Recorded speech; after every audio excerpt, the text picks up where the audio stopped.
tous, bon après-midi, bonne soirée pour ceux qui sont de l'autre côté également. Evening, some of you. So you've heard various and seen various messages on the screen with regards to interpreting, simultaneous interpreting. So you know that we have simultaneous interpreting in English and in French. We also have a chat, a written chat, which we encourage you to use to ask any questions you may have. At the bottom of your screen, you can click on the chat icon to type in your messages. We've also had many reminders with regards to microphones and videos. Please mute microphones and cameras if you're not a speaker and if you're not taking the floor. I know that more and more of us are used to these types of meetings, but it's always good to remind us. Now, let me also mention that the meeting is being recorded. It will be put online on PAFO's website and COLEACP's website. I'd like to thank the 400 participants for subscribing to the event and those of you who are already present. Let me not forget, for those of you who are Twitter fans, we recommend you tweet your impressions about the event using the hashtag innovation series, hashtag innovation series. So as far as I'm concerned, my name is Fatma Ben Rigid. I am the CEO of the Pan-African Farmers Organization, PAFO.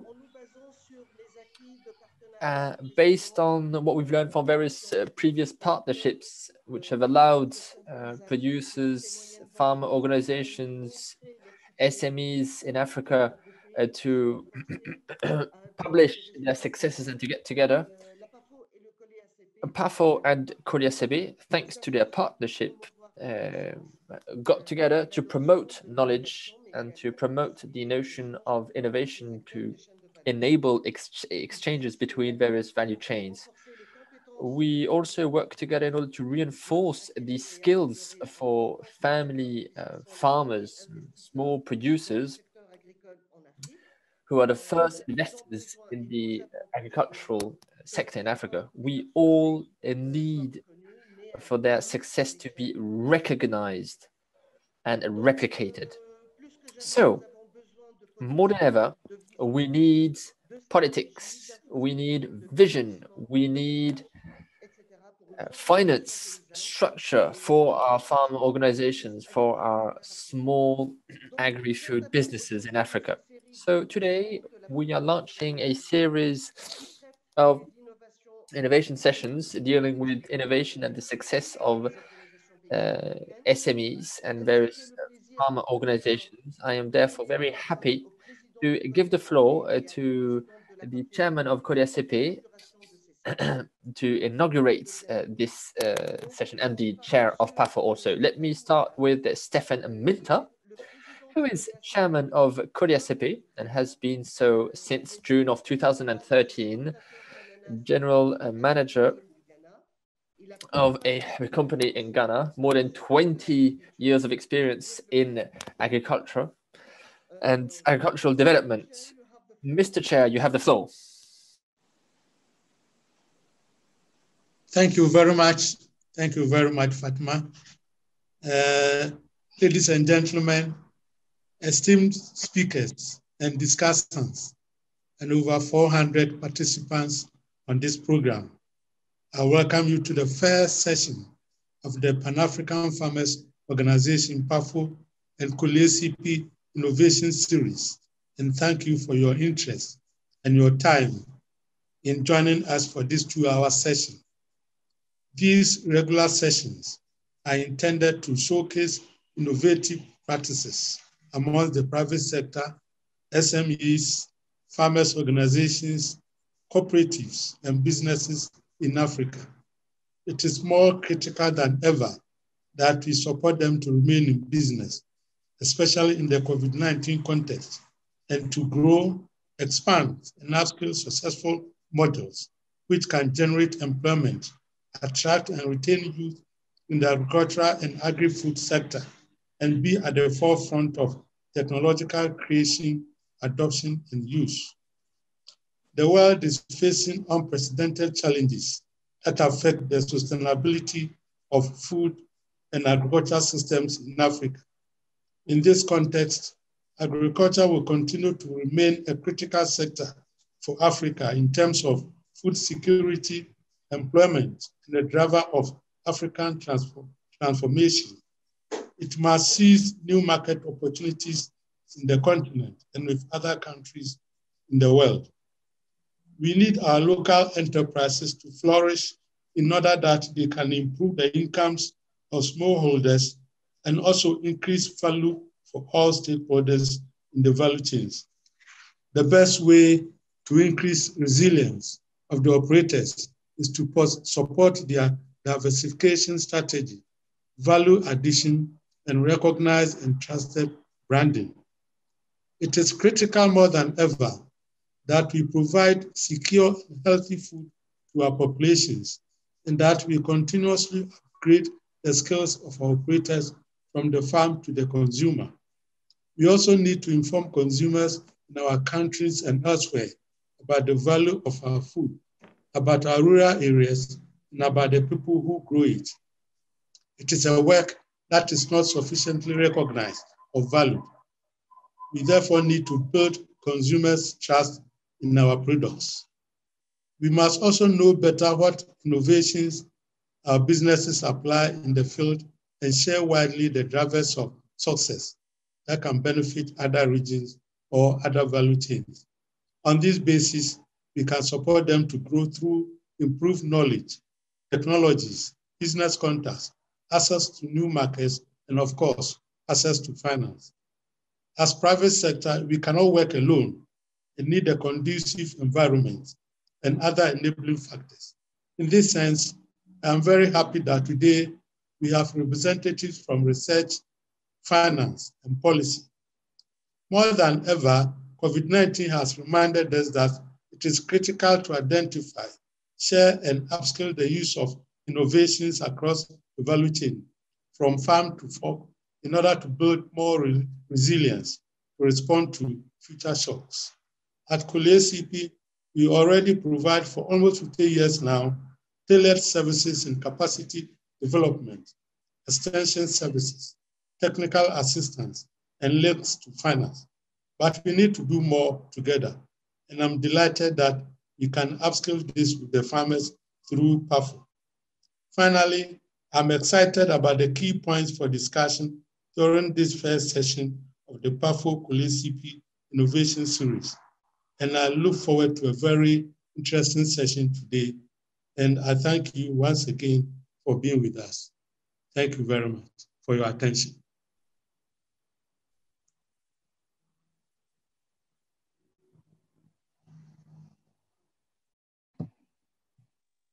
Merci, Président. Thank you, Chairman.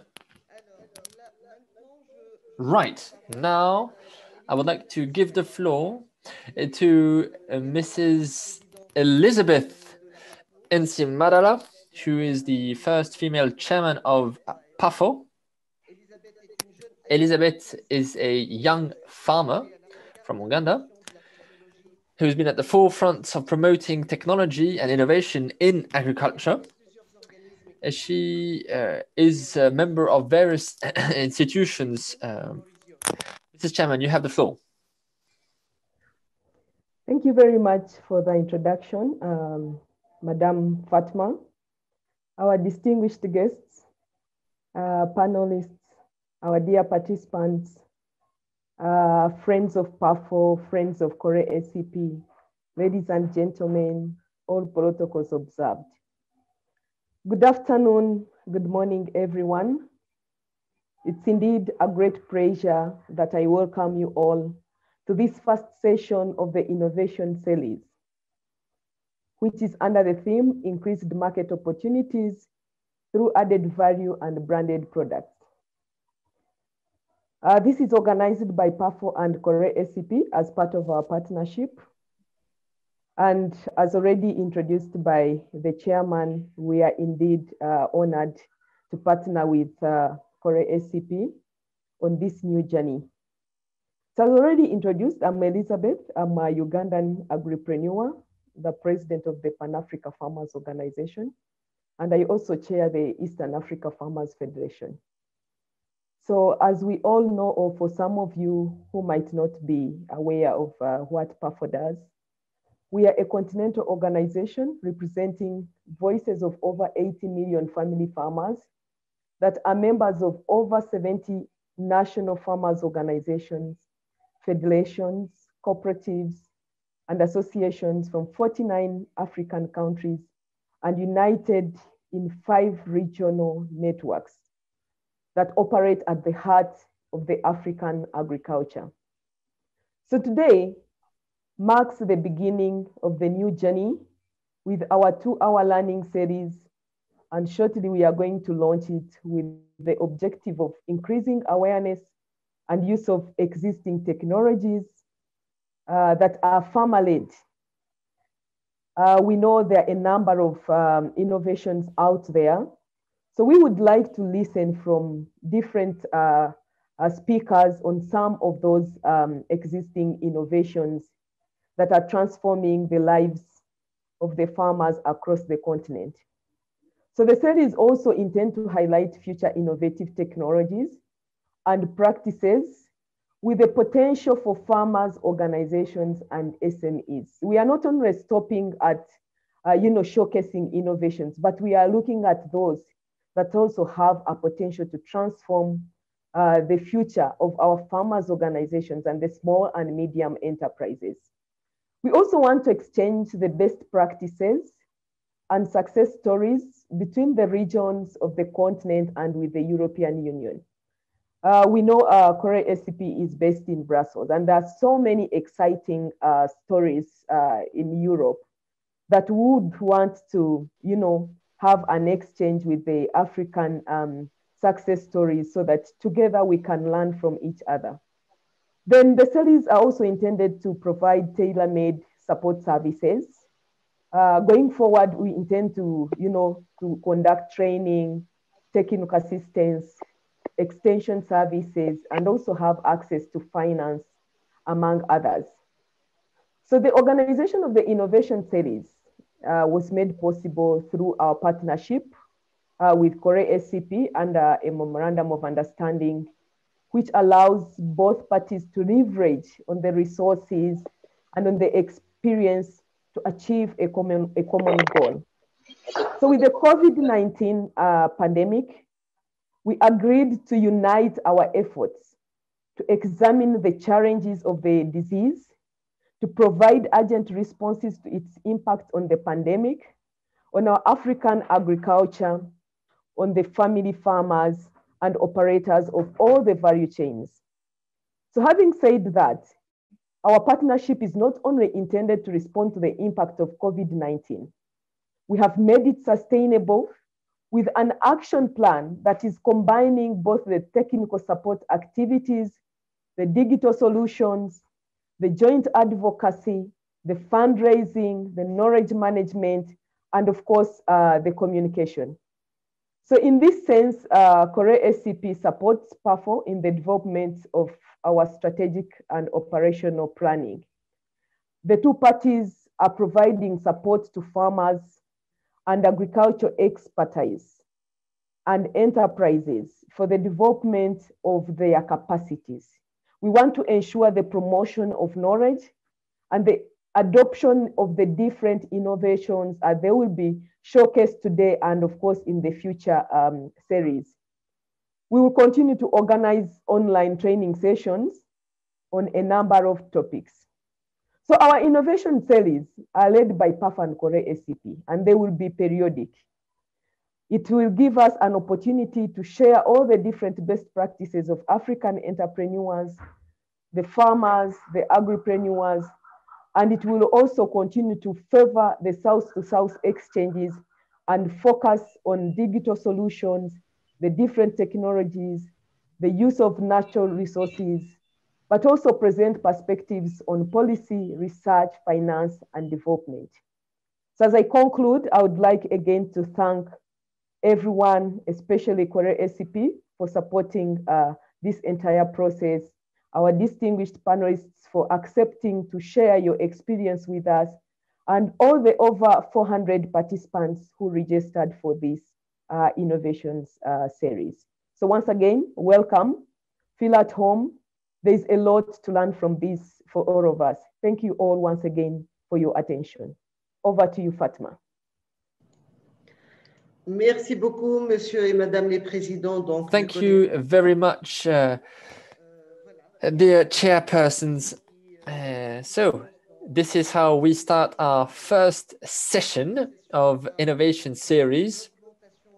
This first series is about increasing market opportunities through added value and branded products. Wait on, I have a message here. Can you hear me? Yes? Ah, super. I thought my mic went mute. Right. So the topic is increasing market opportunities through added value and branded products. And the first session will deal on innovations promoting the uptake of knowledge in the agri-food sector. We will have various speakers who will present successes of their businesses. After that, we will have comments and discussions from high-end speakers. And finally, we will have a debate and a conclusion with the announcement concerning the next session. Without further ado, I give the floor to Mrs. Isolina Bodo, who is in charge of networks and alliances for COLEACP. She will moderate the two panels. Over to you, Isolina. Thank you very much, Fatma. Welcome, everybody. Thank you very much, Chairman of COLEACP, President of the Pan-African Farmers Organizations. We are, of course, delighted to co-organize that with the PAFO and the many members and the farmers in Africa, the businesses, the SMEs, that we really are our daily interlocutors and for which we want to bring some support. Let me also give you the very best greetings from our DG at COLEACP, Jeremy Knops. He cannot be with us today and he regrets it very much, but he's of course I think I had a problem with sound, so I thank you very much again. I don't know what you missed, but I welcome everybody, and we are very pleased from COLEACP to co-organize those sessions with the Pan-African Farmers Organizations and all the value chain actors, especially farmers organizations, cooperatives, SME businesses, which are the ones really operating in the field, and that we all agree today that we want to support more.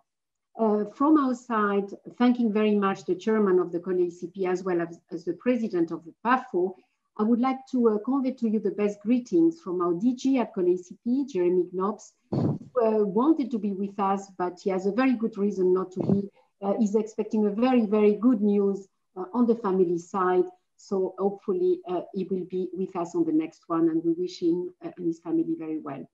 So without major delay, most of it has been said. We will start now having the 4 presentations from 4 businesses, SMEs, working very, very closely with farmers organizations on different value chains, on fresh and processed fruits and vegetables, on grains from different parts of Africa, a big part of them being very young and successful entrepreneurs. All are in business in a successful manner, and they would like to share some of the drivers of that success with us.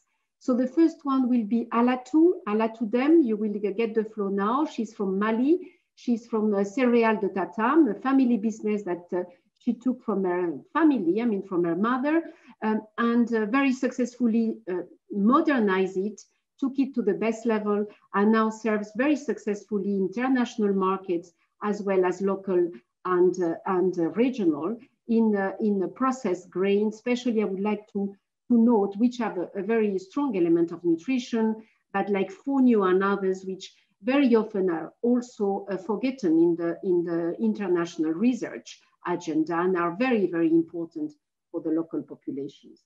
So is Halatou, are you ready now to come in? Oui, je suis prête. Je présente ton slide ou tu l'opères? Shall I be presenting your slide or would you like to? Oh, well, I'll be sharing my presentation. Okay. Good. And we'd like to make the most, as Benedetto shares the screen, just to tell you that questions and interactions are most welcome on the chat. Maybe if you could share this for me because I can't access the file. Alors, attends, parce que là...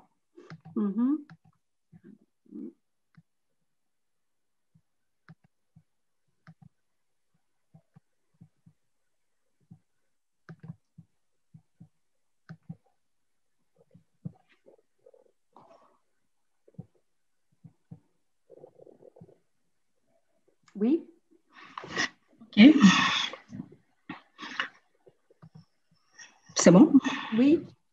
Merci beaucoup, Isolina. Et merci. Thank you very much, Isolina. And thank you very much those who organized the event for inviting me. My name is Halatou. I'm in charge of the Céréales de TATAM. This is a family business based in Mali, as Ina mentioned. I believe most of you know our company, created by my mother in 1992. So in 1992, this was created to transform cereals, to process different types of cereals produced in Mali.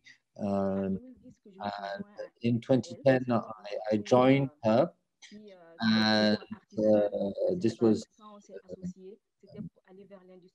very standard company. We wanted to move towards more industrialization. And in Mali, processed foods are not very much valorized, generally speaking, at least where we are, because of machine financing. These were issues that had to be dealt with first.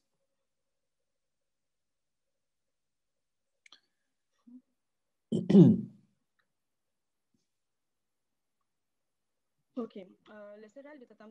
The Céréales de TATAM has over 25 years of experience in processing cereals, but over the last few years we focused more on transforming sorgho, which is a high added value cereal, which is better known at the international level.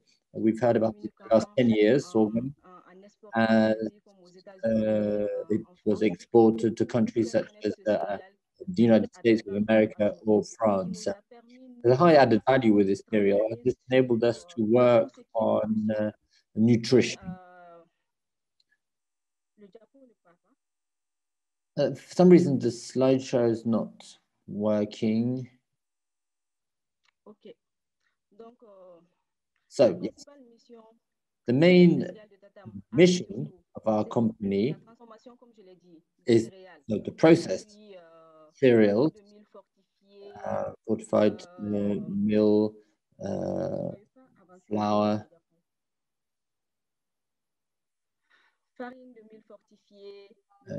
fortified meal, juka. These are traditional cereals in Mali, and we sell them. We work on this in the sub-region.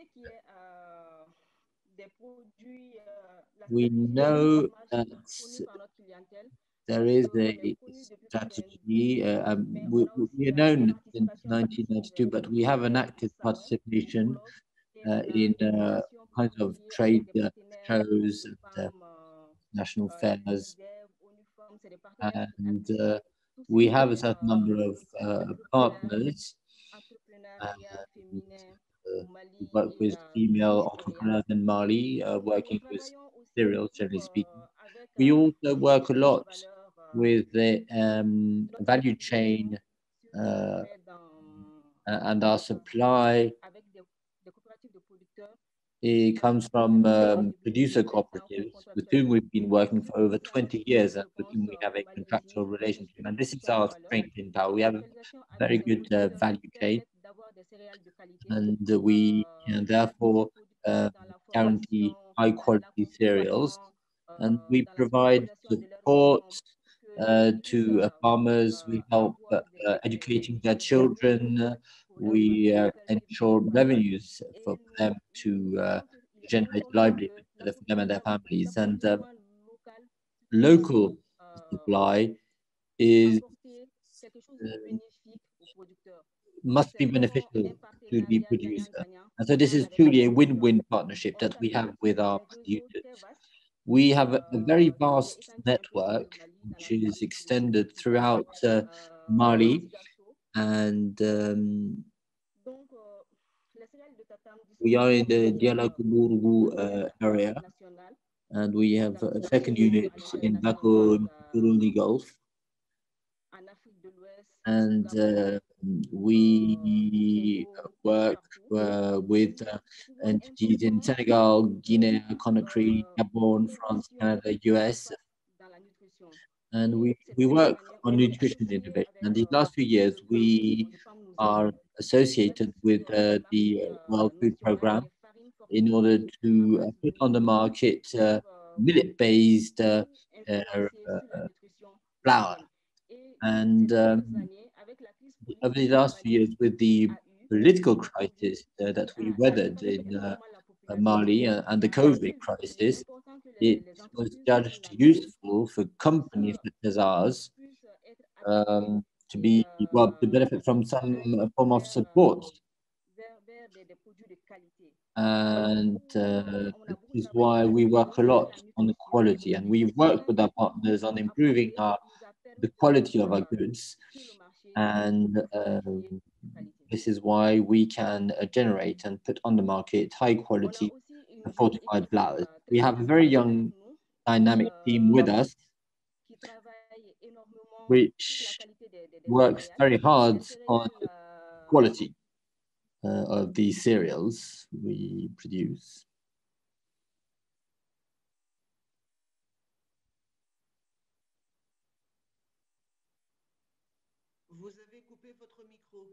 I think you've muted your mic. We cannot hear you anymore. We cannot hear you anymore. Your mic's been muted, Halatou them.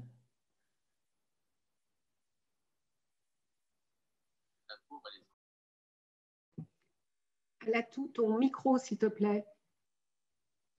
Il est en mute. Your mic is off. Could you switch your mic on, please? Could you unmute your microphone, please? We've lost you. Excusez-moi, ici la technique, je pense qu'on a perdu Madame I Dem. believe this is the technician speaking. I believe we've lost Halatou them. Il semblerait qu'il y a un problème de connexion. It seems we have an issue with the connection. So what I do propose, if it stays, she's not coming back, okay. So what I propose is that we continue the session, and she will come hopefully, not to delay too much. So if Eric MUTHOMI in Kenya from Stawi Foods can join us in this presentation, I think he will operate himself. He's a very young and multi-awarded entrepreneur. He will explain to you his model, but he has really been looking at a way not to lose too much of banana and other products and make it in a nutritious and processed form to serve the local and hopefully the export markets as well. So can you take the floor, Eric? Okay, thank you. So I'm Eric MUTHOMI. I'm based in Nairobi, Kenya. I run a processing company here called Stawi Foods and Fruits. Stawi is a Swahili word which is enshrined in our national anthem, which stands for prosperity. So I started Stawi to basically create prosperity in Kenya for farmers, for them to have access to markets. Secondly, prosperity for consumers to have access to affordable nutrition. And then thirdly, for us to create employment and to generate wealth through business. So Stawi is a processing company that we produce high quality branded foods, and we utilize a gender inclusive model. So the problem that we are tackling on the side of the farmers, it relates to why farmers in this region of East Africa and Kenya do not have good incomes from farming. So the problems are actually a number of them that include middlemen that take advantage of farmers who do not have access to direct markets like with processors. Secondly, we've seen farmers in certain regions do not have access to methods of preserving their produce. So a lot of it goes to waste, especially when there's a surplus production. And also with climate change, we've seen it's becoming difficult for farmers here to produce food, since many farmers rely on rain for them to grow their crops. On the side of the consumer, we are tackling the problem of malnutrition, which is rampant here in Kenya, especially with children who are suffering from undernutrition. Quite a significant percentage of women, about 27%, are suffering from anemia. And then we also have rising cases of obesity and lifestyle diseases, which are attributed to basically poor nutrition. And this is backed by poverty, which is widespread across Kenya. So you find many consumers here cannot afford to pay for expensive food that is nutritious. So our solution is that how we work is we mobilize smallholder farmers. So we have about 3,000 farmers in 6 value chains in Kenya, one of which is banana. So we mobilize these farmers into groups. A group comprises about 30 members, and 80% of them are women, 30% being youth, which is a deliberate action we've taken when we select the farmers that we buy from. So we cut across the fruit value chain, which is the banana, and the grain value chain, which includes sorghum, millet, soybean, amaranth, maize, and wheat.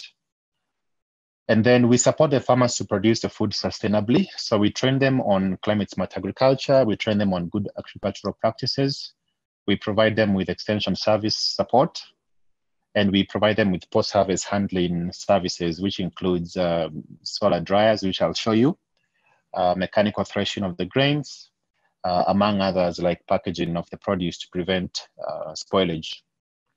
Then we buy the produce from the farmers and we process it at our factory in the city. And then we distribute those products to Kenyan families, targeting children, women in the lower and middle income segments. And through that, we create jobs for women and youth who are involved in entire business, from the farm to the factory and also to the market. So this is the value proposition that we have for the farmers and the consumers. So for the farmers, they benefit with income, they benefit with skill set from the training that we provide to them. They also benefit with nutritional training, and then access to value addition and post-harvest handling technology that includes solar drying. And for consumers, they benefit from affordable nutrition, convenience, aspirational branded foods, and also we've seen some of our products have helped mothers to increase their supply of breast milk when they are weaning their children, their infants, from 6 months. So these are the products that we manufacture. We have a range of flour products that are made from both the grain and also blended with banana. We also manufacture gluten-free banana flour, which is a very good product for baking anything that is gluten-free. We also do contract manufacturing for non-governmental organizations in Kenya that address issues of when there's basically a calamity. They supply these products to people that do not have access to food. And then we've recently launched a line of granola that is made from biofortified beans and legumes.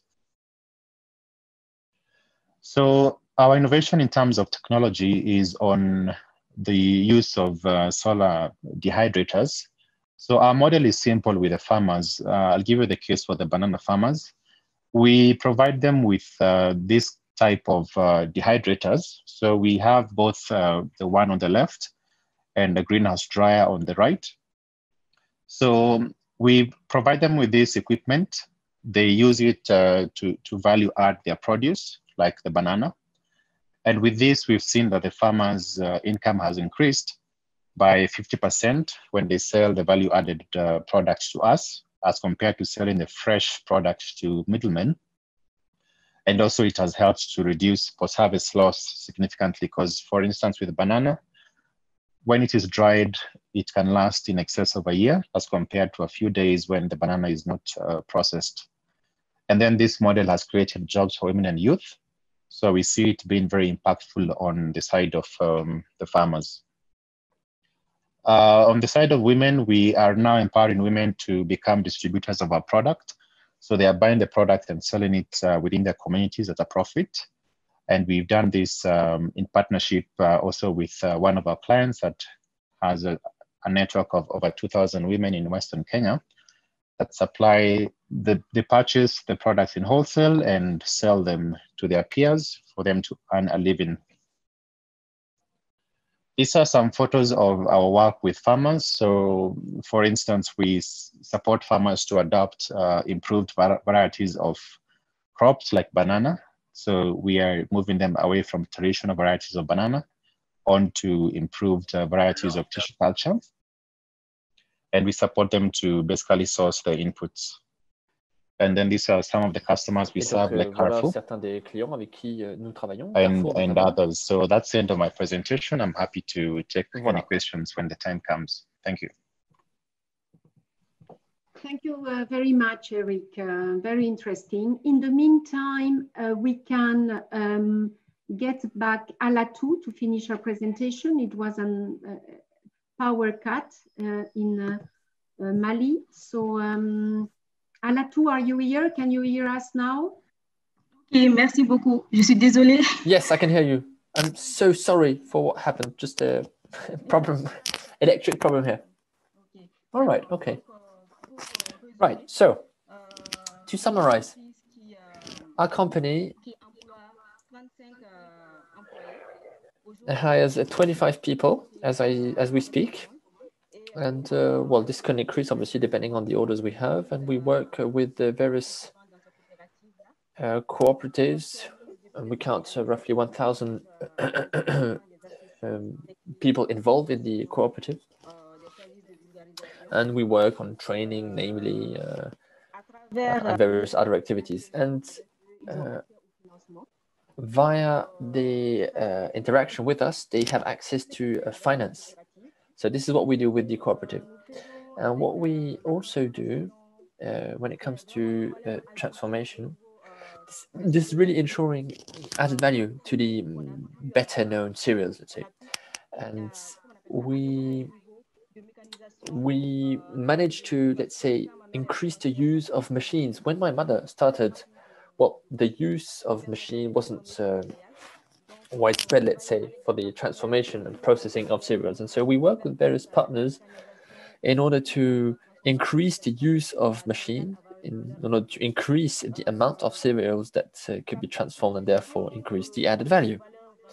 Our value proposition is based on the good relation with the cooperatives, the contract phase, let's say, and then the supply, the local supply of cereals, working with the sectors, and then finance, thanks to the partnerships we have with some of our partners, USAID, Luke's department, Uniform. We got access to funding from Malian banks, and I believe that with the help of our partners, we increase the access to the financial support. And it's extremely important to have an easier access to equipment, to raw material, thanks to finance. Thank you very much for listening. Well, thank you very much, Halatou, for this presentation. Very interesting. We see that we already have questions about certification. Is it fair trade? Is it organic farming? So if you can perhaps prepare these answers. Alex MUTUA, also from Kenya.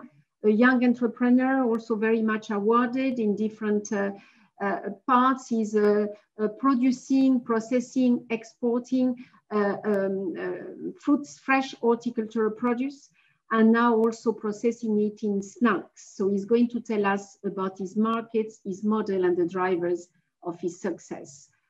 Alex, are you with us?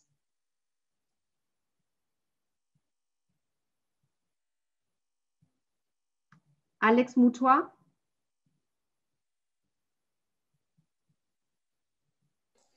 Il semblerait que Alex disparu de la liste.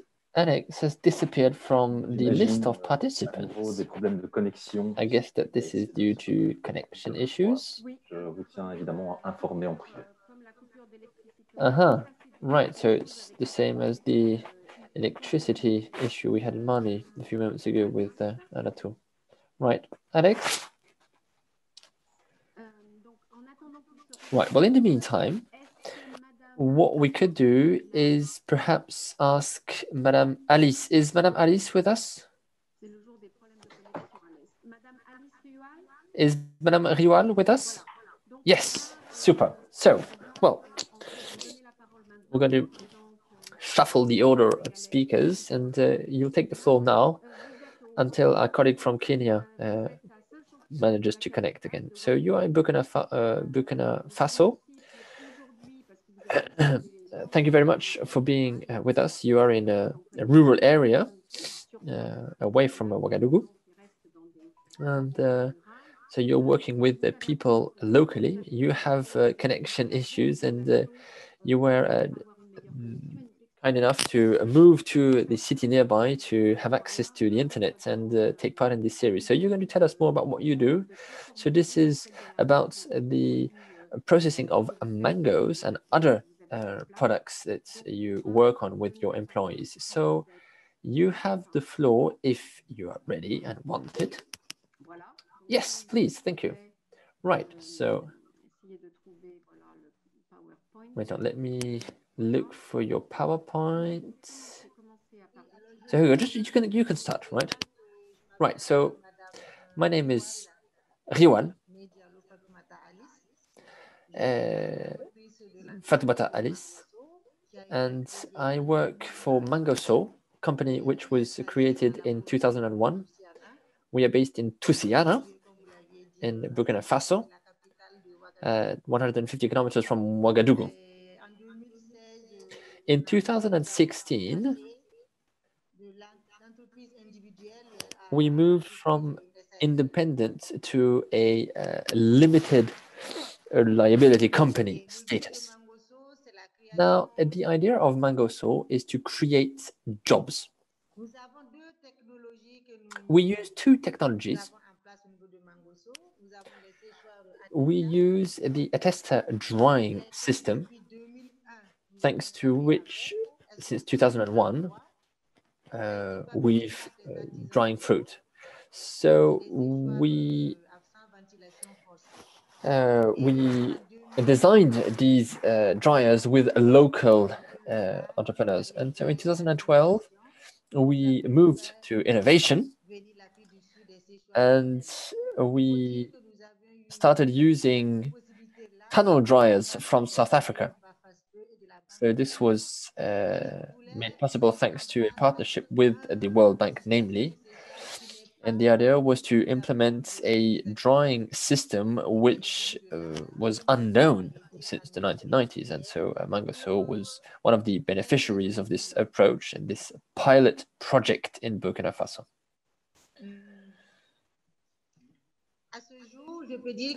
Now, as we speak, we've moved from the tunnel dryer to 7 tunnel dryers, and this allows us to manufacture very high quality products. So as you have understood, we work on the drying of mangoes, but not only coconut. We also work on syrups, and we work also on dried vegetables such as tomatoes. The fruit and vegetables that we process are exported for 90%. So dried mango and coconuts are exported. the dried tomatoes we produce are for the local market. And the next investment to come for us, we are working on the processing of anacards, cashew nuts, sorry. And we will therefore be calling on to investors. We've already made contact with Vietnam and India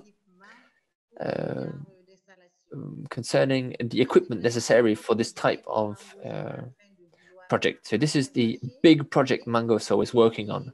And we are also, in terms of investments, we are working on a project for in order to modernize our equipment. And we have already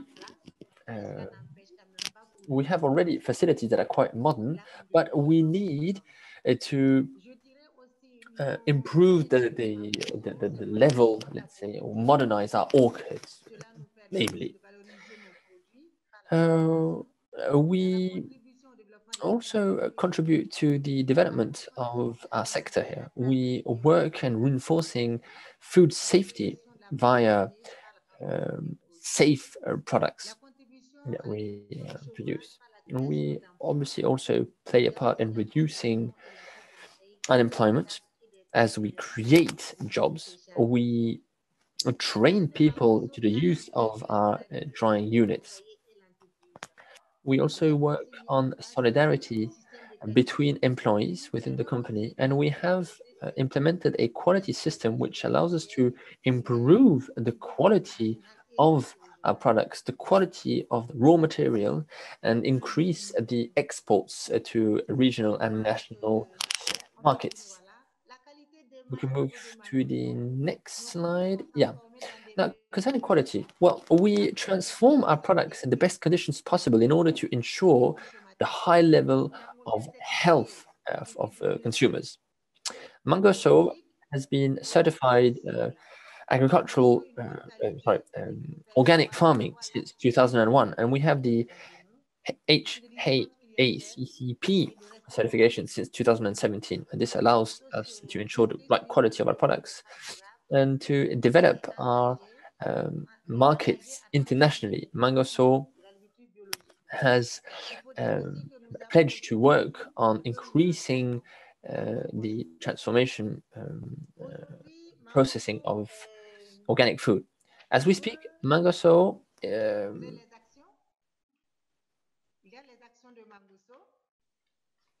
so we have. Okay, can we move to the actions? Okay, so with regards to our actions, so since 2001, we've moved from an investment of 10 million CFAs to 900 million CFAs investments. And this was possible thanks to self-investments. Mangoso has implemented a system which is used every year and which allows us to self-invest, let's say, or to find our own investments, because banks do not work with what they call risky businesses. Now, they've seen our performance since then, and they've seen the facilities we have. And this changes, obviously, slightly our interaction with banks. Now, everything that we've done so far has had a considerable impact on the local economy. And we've seen an increase in the revenue of farmers, namely. With regards to the farmers, we have organized. We've organized our activities. We've organized our sector in order to strengthen the situation of farmers. We also create jobs, as we said. Mangoso is one of the biggest employers in Tusiana. We hire, on average, 500 people who during 4 to 5 months, the mango period, and then we also hire 250 people when we produce dried coconut. Many of our employees are women and young women. They contribute to the promotion of gender equality. And they allow, or they enable young women and women as a whole to be more economically independent in order to avoid, namely, early and forced marriages.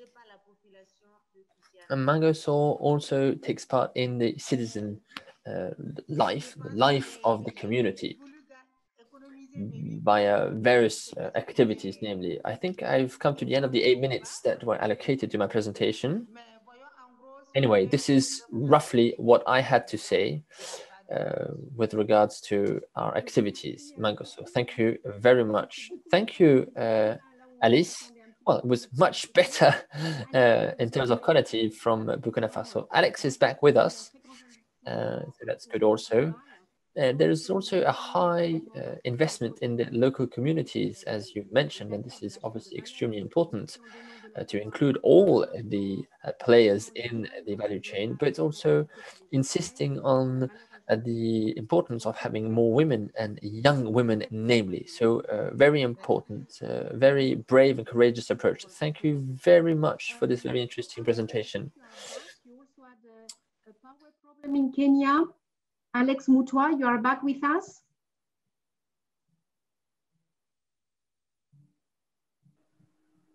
I saw him coming in the room. Alex? Yes, I'm back. Great. So if you operate your PowerPoint and you can start, please. Yes.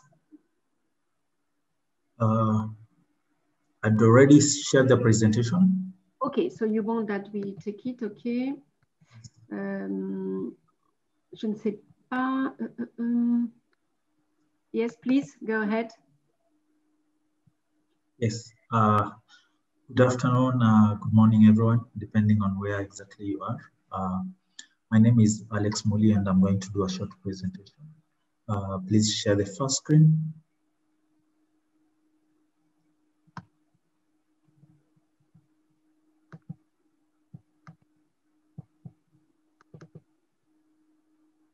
Sorry, so problems with my computer. Is that okay? Yes, that's okay. Thank you so much. We are going to have this webinar this afternoon where we are going to talk about innovations and successes in Africa from farmer-led businesses in Africa. So this is Alex Molly. I don't know, can you adjust the screen a little bit? Reduce it so that everything fits.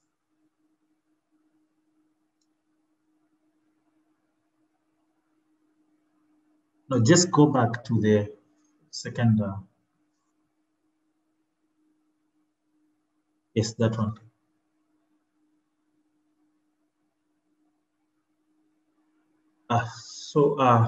What we do as Goshen Farm Exporters Limited is we work with smallholder farmers to address a problem. The problem is that you find on the supply side, we have a lot of produce that is not of the standard quality, so that leads to a lot of post-harvest losses. And then also on the demand side, there's a lot of gap in terms of what the buyer is looking for. So, and that's what exactly we come in to address, where farmers are struggling with the farm inputs and training, where we get a lot of food wastages, and also where they are facing difficulties in the markets. And we are coming to do that by providing a sustainable market. The next slide, please. So we leverage on technology that is made, at the moment we're using on the DigiFarm platform to connect between buyers and the sellers, or to connect between the sellers, that those are the farmers we work with, where we buy produce from them, mainly from southeastern Kenya and central Kenya. And then we process and then package it into either a fresh line or the dried fruit snacks. So basically our business model is based on buying the produce, packaging it, or processing into a value-add snack. So thank you. Let's proceed to the next slide, please. We use DigiFarm. It's a platform that is sold by Safaricom. So what we do is we use that platform to be able to keep a database of the production that takes place at farm level, and then also be able to trace that all the way to the time the produce arrived to the warehouse. It's when now we are able to pay through farmers through the M-Pesa. So with that also farmers are able to access inputs and agricultural information from DigiFarm on a credit basis. That's where they get a voucher and then they're able to go and buy from the authorized sellers. So basically our produce is into two segments. We do the fresh produce. That is the traditional, what has been known from East Africa is the export of fresh produce, but also we've ventured into the dried fruit snacks. So what we are doing with the fruit snacks is because we realize there are a lot of losses because of issues of quality and appeal. So customers might reject to buy the fruits because they're not looking very good. So that's what we take and then we process into the value add snacks. Also considering that Kenyan mangoes and other tropical fruits are not able to access the EU market because of our fruit fly. So what we do is that we take that produce and we're able to value add it so that it can easily be sold as a value added snack. With that, we're also able to increase shelf life. Next slide, please. So our value proposition is basically we are able to connect with thousands of smallholder farmers providing market. We also, our snacks are also, I can say they're also affordable. We're able to connect to the markets to the EU and other places. And also we have a wide range of fruits from pineapples, mangoes, papaya, and banana that we are able to do. And also our products can be able to access from retail stores, hypermarkets, and online stores. The other advantage is that our products do not have additional or added sugar and preservatives. Next slide, please. I'd say our journey began 10 years ago, and so we came in to address the gap of the market. We were established back in 2010. So yesterday we just turned 10 years. So with that, we began with export of fresh produce, but we realized there's a lot of it's a red ocean in terms of it's flooded, but it's not addressing the challenges of markets because the premium products, of course, will get markets because they have a good quality. But what remains about the rest of the product that remains, that goes into waste, that it cannot be bought and go to the fresh market. So that's what we moved into start processing. So in 2019, we are doing 4 products in terms of the value-added snacks, and we are still looking for opportunity in order to be able to unlock the markets through capital and fundraising. So through these, 65% of our farmers are mainly women in rural Kenya, and what we do is that we work with the smallholder farmers in semi-arid regions. Next slide, please. So I'd say that in terms of impact is that we are able to create jobs for over 4,000 farmers. We are also able to do organic waste recycling. Recycling all the waste that we are able to produce at our factory is recycled. Again, we are able to train farmers on climate smart agricultural practices and sustainable production. We are also linking them to third-party financial institutions, like I've said, DigiFarm. We also work with Mobico, and recently we did a contract with NG Mobisol to provide solar-powered irrigation equipment to the farmers. So the other thing is that we're also able to create employment in rural Kenya and reduce rural-urban migration through provision of casual laborers to the people who work at the farm level, and also where we employ pickers. Also, what we're able to do is that at the end of the day, we are able to do contact with the farmers, so we are able to guarantee markets for them. Thank you so much. I think I'm almost coming to the end of my presentation, and I say thank you very much. Asante sana. Thank you. Merci beaucoup. Thank you so much. Thank you very much, Alex, and thank you that you made these very interesting presentations. The questions will be posed after when we open, so please, I encourage you to continue to put them in the chat, and then my colleagues are processing it and we will share it with the speakers.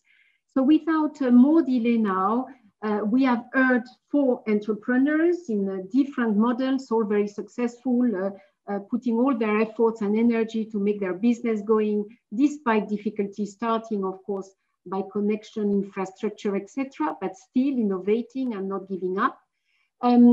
We would like also to hear those from other backgrounds and perspectives that can make, you know, some things happening possible, be technology, be finance, be policy, enabling environment, which is very, very important for the private sector as well, and to work in good synergies with the public sector, international organizations, donors, and so on. So we have 3 discussants now who will give us their insights from where they are coming from, research, finance, policy. I will start by Wim OLTHOF, from the European Commission, is from DG DEFCO, who is in charge of development with developing countries, and of course Africa is a big part of it, on food security, on nutrition, on trade, on energy, etc. So everything that matters actually for entrepreneurs. You know that the European Commission is the leading donor in the world. So we take things for granted, but they are not. So we have to recognize that they do a lot to support. We want them to do more, of course. And we are very happy to have Wim here. He has a lot of experience. I do believe that Gaëtan has posted the biodata, extensive biodata and program for everybody. So Wim has a very strong background on research, academic, then on policy, spending many years at the European Commission, and of course on the private sector as well, which is one of the areas he covers in agriculture. So I thank you very much, Wim, in being with us. And I would like, from what you have heard and the perspective from the policy, that you tell us what are your insights on that, and what do you think in the next planning as well of the European Commission, you think that the private sector, and especially the entrepreneurs, the SMEs, entrepreneurs, farmers organizations that are already successful and need that bit more to get there, can do. Wim? Thank you very much, Isolina, and good afternoon to all. Let me first start by congratulating both PAFO and COLEACP for taking this initiative. Both organizations are organizations that are dear to the heart of the European Commission. And what I see in this initiative is two of these organizations coming together and having set in motion something that can yield a lot. It can yield stories that inspire us. It can yield a number of initiatives that can be replicated. It can yield valuable lessons for our international cooperation and for policy making. So the first four presentations that we just heard had all these elements, and I particularly liked the inspiration that comes out of the four cases, and I will come back to that in a minute. But let me first try to answer your question, Isolina, by pointing at two aspects. One is that for the European Commission, agri-food systems, and I'm taking a very broad view here, are important in our international cooperation. They have been crucially important in the past 7 years. When we look at our financing, we've spent over 9 billion euros on it, and much of that in Africa in various ways. But we're in the middle of determining our cooperation for the next 7 years. And that goes through lots of discussions, lots of interactions with partners of all kinds in the months to come. And it looks like, again, we will be looking a lot at the agri-food systems. And that just not means agriculture alone, but particularly also the small-scale industries, those that can create jobs, can create dynamics in agricultural rural areas. And in that sense, again, the inspiration that is being brought by the various examples is heartening. And that also brings me a bit to my second point, and that is that in the way we interact with our partners, we very much value multi-stakeholder approaches. And that by bringing together businessmen, farmers, but also representatives of academics, of governments, we believe that we can go we can make a next step, a step that goes further than the various parties being confronted alone.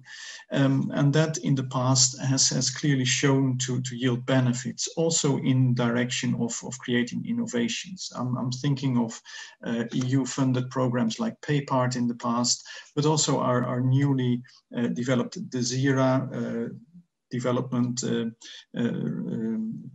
for research in agriculture and related to environmental impacts to climate change. That is the multi-sector approach is really dear to our heart. And again, congratulations for bringing together the various stakeholders. Now, let me react to the various presentations. Again, as I said, one very important aspect is the inspiration that gets out of this. I believe that that inspirational stories are needed. They're needed for us as development partners. They're needed for the world at large. And what we heard thus far is a number of very interesting cases whereby value was created for the company itself, but also for those that supply. That means the farmers, the farmer organizations, and it happened through a number of green investments and green initiatives. So those stories, and I would plead actually for both organizations that are organizing this to replicate these type of stories, to share them widely, but also to think about how this can be shared in the framework of the Food Systems Summit, you know, the big summit and the process leading to that next year the process that was intimated by the UN Secretary General, and where a large part of the world is debating about and trying to come up with good initiatives. So that is certainly a plus point. What I also liked was to hear a lot of the stories about how some of the financing was provided. I would actually like to hear a little bit more about difficulties on financing and what steps have been made. But I heard stories about the role of international organizations, but also of local banks, of family capital. And I think it's important for us, but also I'm sure that the speakers who come after me, and particularly Emanuele, will also refer to the role of financing in creating these innovations. Then I heard other success factors that we can clearly distill from these cases. The fact that there was this close cooperation with farmer organizations, the fact that there was accessible technology, clearly those kind of factors can be replicated and can be learned from. As someone who deals with, let's say, policy environments in general, I would have liked to hear a little bit more, and maybe in the discussion, the various presenters can say more about the various policy, let's say, success factors and difficulties that they experience in their policy environment, where let's say governments, but also donor partners can work on. And in that sense also, yeah, we heard that local markets are being targeted, regional markets, and also the international market. Some of the problems and also the ways these problems were overcome on accessing these markets would have been very interesting, and I'm sure the various presenters can tell us about that, and probably also in future sessions we can dive a little bit deeper on that.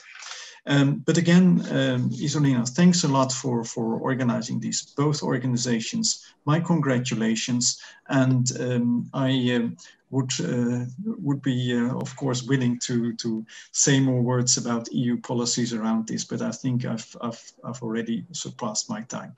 Thanks a lot again. Thank you very much, Wim, and thank you very much for keeping with the time. Indeed, there are many, many questions. Some will be dealt, of course, bilaterally. I mean, the European Commission has many programs that can help the private sector, and certainly we will, as a COLEACP and as a PAFO, relay those.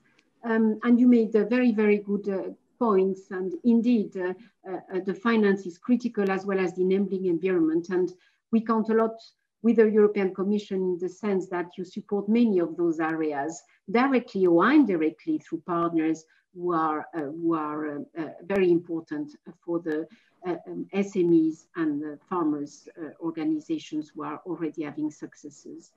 To complement your part now, I will give the floor to Ousmane Badiane. Dr. Badiane is, I think, known for many of you as well. He was the previous director until early this year of IFPRI, the International Food Policy Research Institute, the director for Africa. So knows very, very well the research, the public sector, the private sector, and all the African components.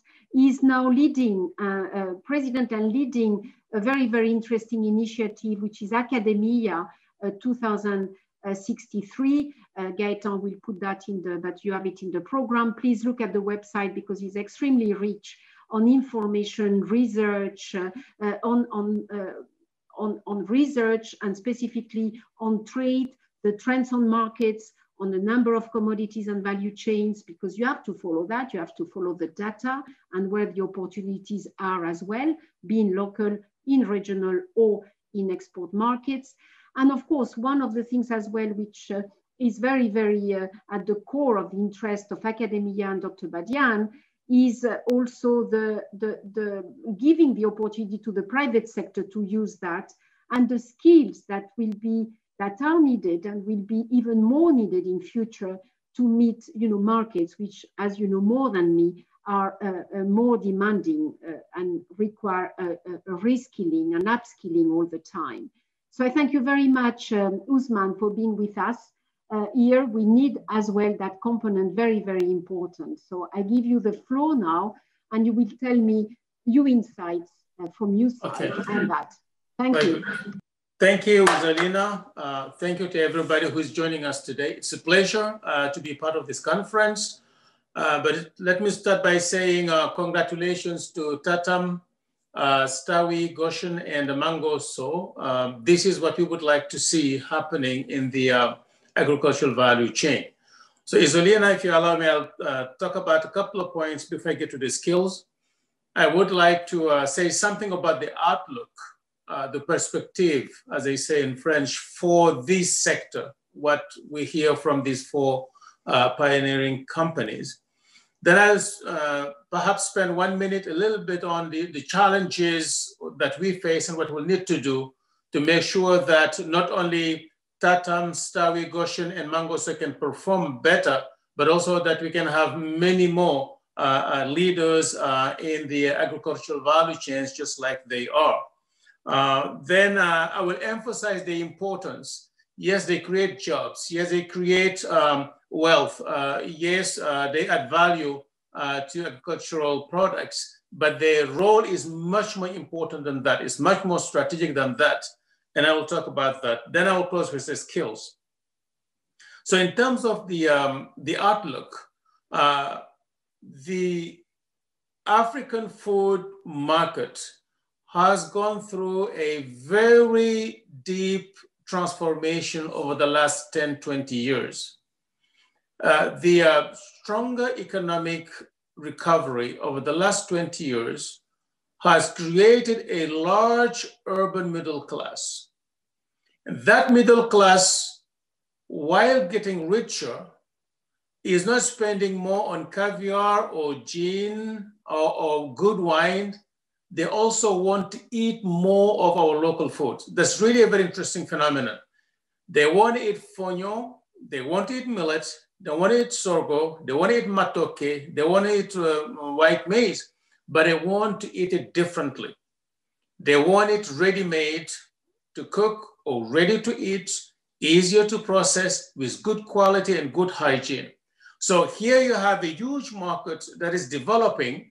It is not externally oriented, but very strongly anchored around local traditional diets. That has created this huge demand, which is stimulating the emerging processing sector, rapidly emerging processing sector.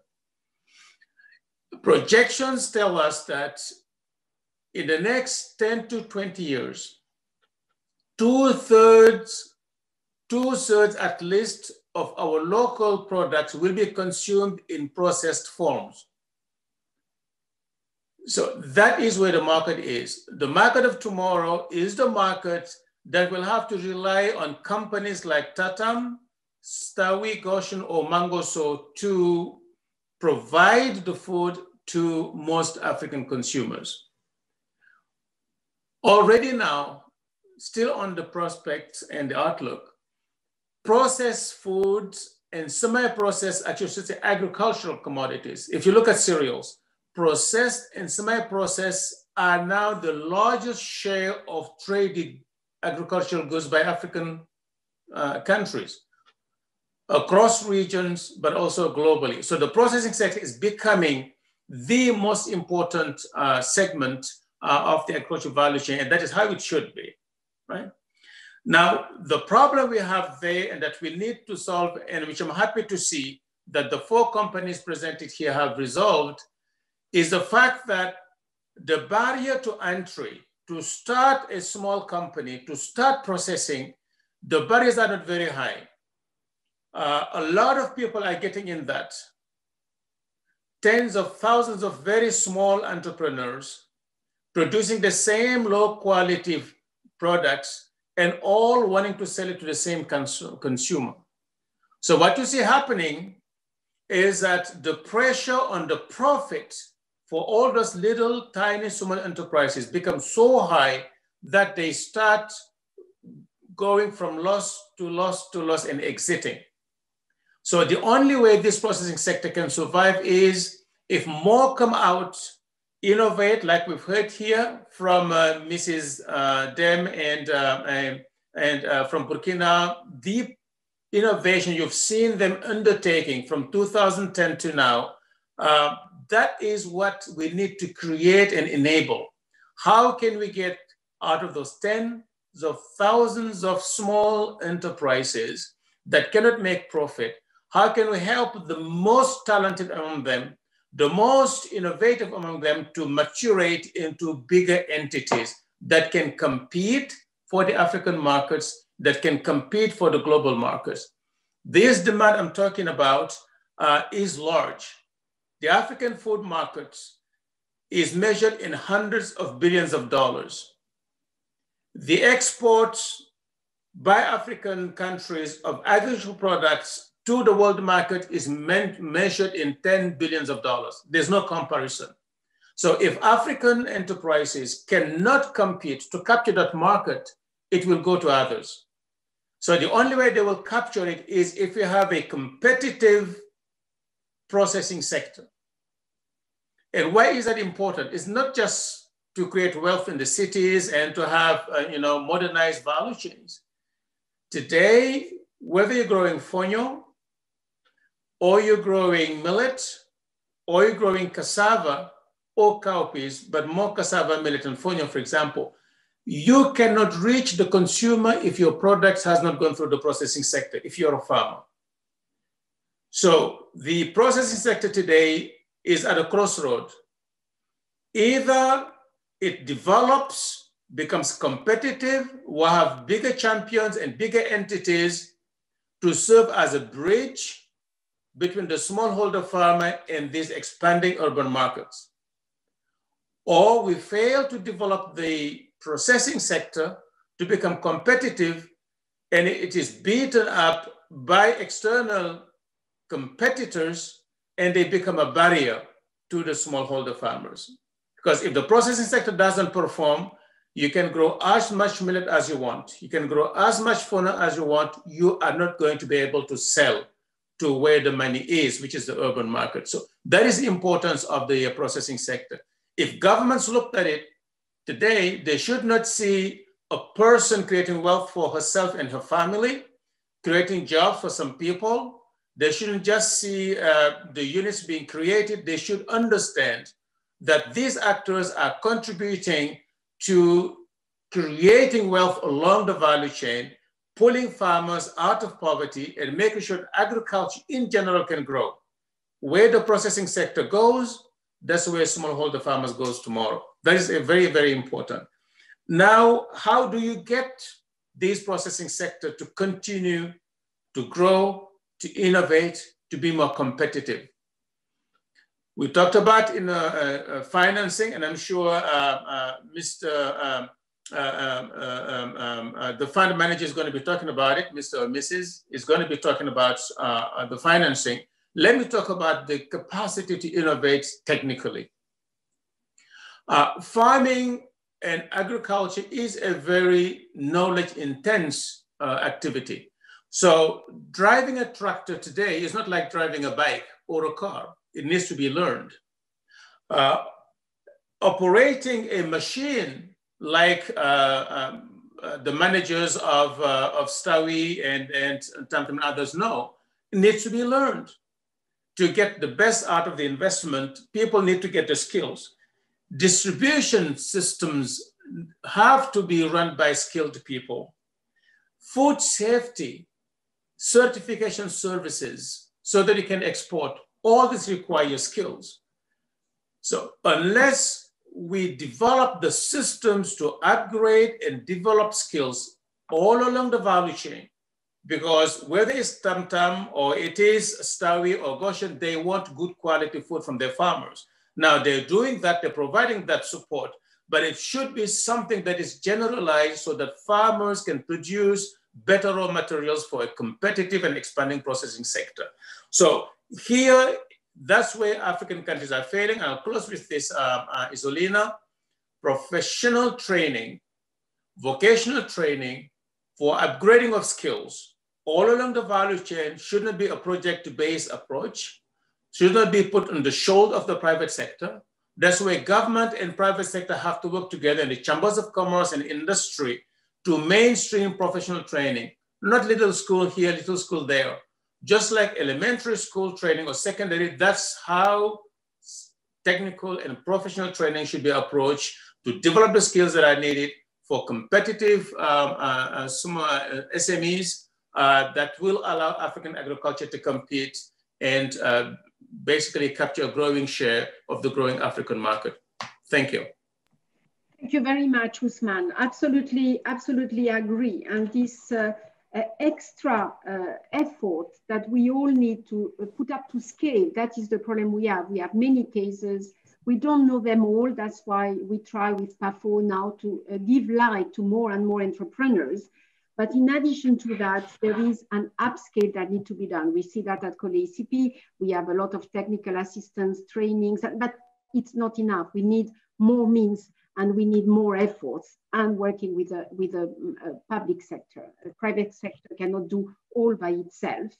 So it's a very good transition now to our last discussant, Emmanuel Santi, a fund manager at Bamboo Capital Partners. Of course, all the eyes are on you now. You have a lot of experience on that. You work at the African Development Bank, you work at the World Bank, you now in different funds. You know very well the development side and the African. You link very much African companies and SMEs to venture philanthropies, to impact funds, foundations, and so on. So can you tell us your insights on that? You know better. What I can tell you is the frustration a bit from the private sector, especially the SMEs and small businesses. When you are very big, you have less problems, you have more cash flow, you know, you have more resilience. The small ones are very enthusiastic, very committed, but sometimes need really adapted finance. There is a lot of finance, but is not at reach for this type of you know, SMEs. So please, Emmanuel, we would love to hear your insights, and thank you for being with us.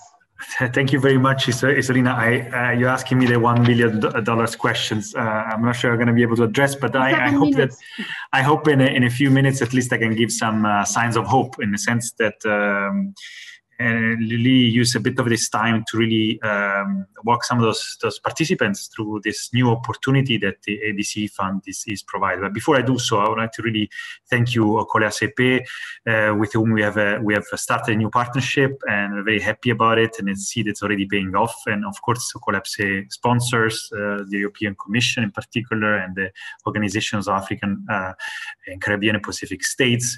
But really congratulate the speakers. I was really impressed by the presentations. They're all music to my ears. As we were speaking, I was already chatting with Injaro, who is our investment advisor, already putting the names on the radar screen so that we can look at those companies. So, and I will share all my details so that people can actually familiarize with what we are doing and what we can do for them. Before I do this PR for the ABC Fund, I really wanted to share a few words on this sort of reflections of what was said earlier. I totally concur with previous speakers about the agribusiness being the future and the present of Africa. We have seen it with COVID. Despite COVID, the sector, a lot of the agri-business have been showing much more resilience than other sectors. So there's a strong demand. I also agree with what the speaker said about issues of scale. What we've seen is a lot of mortality in the sector, unfortunately. A lot of new ideas coming up, but oftentimes the challenge is really moving companies, more ideas to the scale to be able to really compete, as actually the previous speaker said.